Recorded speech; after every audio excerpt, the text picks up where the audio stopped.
కావున ఉమ్, నీ నామమును ప్రేమించువారు నిన్నును గూర్చి చాలు. ఉల్లసింతురు. కావున నీ నామమును ప్రేమించువ నిన్ను గూర్చి ఉల్లసించుదురు. అంటే నీ హృదయములో దేవుని కొరకు బాగా తపన పెరగాలి. రాత్రి దేవుడు తప్ప ఏ మనిషిని నీవు ప్రేమించమాక. నా ప్రభు చెప్పాడు, ఆయనకంటే ఎక్కువ ఎవరిని భూలోకంలో ప్రేమించొద్దు. అందరికి తెలిసిన మాట ఇది.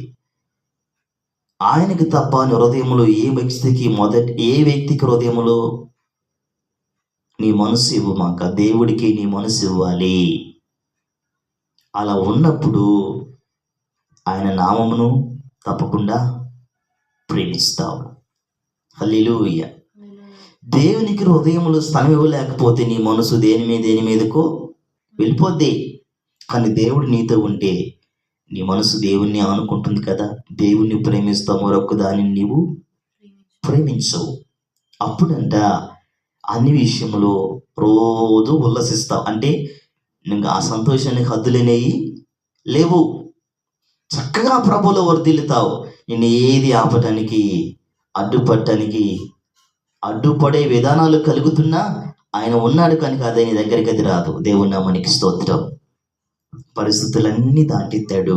ఈ అనుభవము రాజైన దావీదు మన కొరకే రాపించిన మాటలను చెప్పుకోవచ్చు. హల్లెలూయా. ఈ పరిశుద్ధ కాలం మనం చదువుకున్న ప్రతి మాట మన కొరకేనండి. ఎందుకో తెలుసా? మన బ్రతుకులు కట్టడానికి, మన పరిస్థితులు దాటించడానికి, మనల్ని దీవించడానికి, అభివృద్ధి చేయడానికి మన కొరకు రాపించిన ప్రతి మాట పరిశుద్ధ ఆత్మదేవుడు మన కొరకే.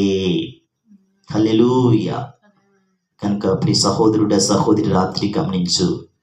కరెక్ట్గా ఆయన మొక్కే విధానం తెలిసిన నువ్వు హృదయంలో స్థానం ఇవ్వు. ముందు కరెక్ట్గా ఆయన మొక్కటానికి నీ మనసులో తీర్మానం చేసుకుంటే నువ్వు మొదటి స్థలాన్ని దేవునికి ఇవ్వగలుగుతావు. అప్పుడు నువ్వు సంతోషంగానే ఉండగలుగుతావు. దేవుని సేవిస్తున్న హృదయంలో మరి దేనికి ఆశ్రయ స్థలాన్ని ఇవ్వమాక. అలా ఇస్తే మనం చదువుకున్న ప్రతి మాటను కోల్పోతావు.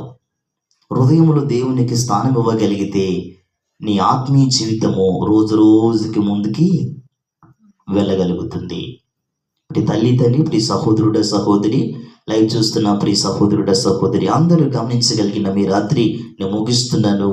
మీరందరూ దేవుని ఆశ్రయించి మీ హృదయంలో దేవునికి స్థలం ఇచ్చి ఆ సంతోషము చూచినట్లు, మీ ధ్వని దేవుని సన్నిధికి వెళ్ళినట్లు, మీ కుటుంబాలు నీతిమంతులుగా బతికి ఆశీర్వాదం పొందినట్లు ఈ రాత్రి పరలోకపు తండ్రి మీకు సహాయం చెయ్యునుగాక. ఆమేన్. ప్రార్థన చేద్దాం. స్తోత్రం స్తోత్రం స్తోత్రం స్తోత్రం స్తోత్రం స్తోత్రం. నా పరలోకపు తండ్రి, నీ ఉన్నత నామానికి మహిమ ఘనత ప్రభావములు నీకే మనసారా చెల్లిస్తున్నానయ్యా. ఈ రాత్రి కాలంలో కొన్ని మాటలు మీరు మాకు వినిపింపచేశారు. ఆ 10 మాటలు సత్యం ఉందయ్యా. 10 మాట విలువ కలిగినది. ప్రజల క్షేమం కొరకే మాట్లాడేవు. ప్రజల అంతరంగాలు నీతో ఏకం కావాలని మాట్లాడేవు.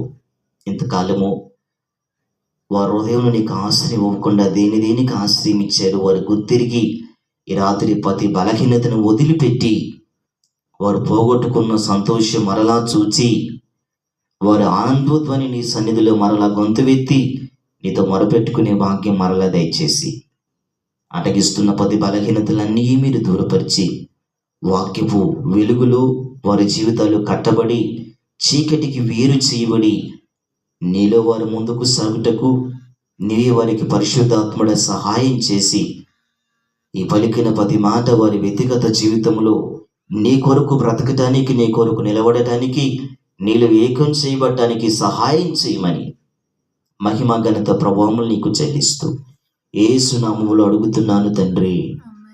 ఆమేన్. చిన్న ఆశీర్వాదం.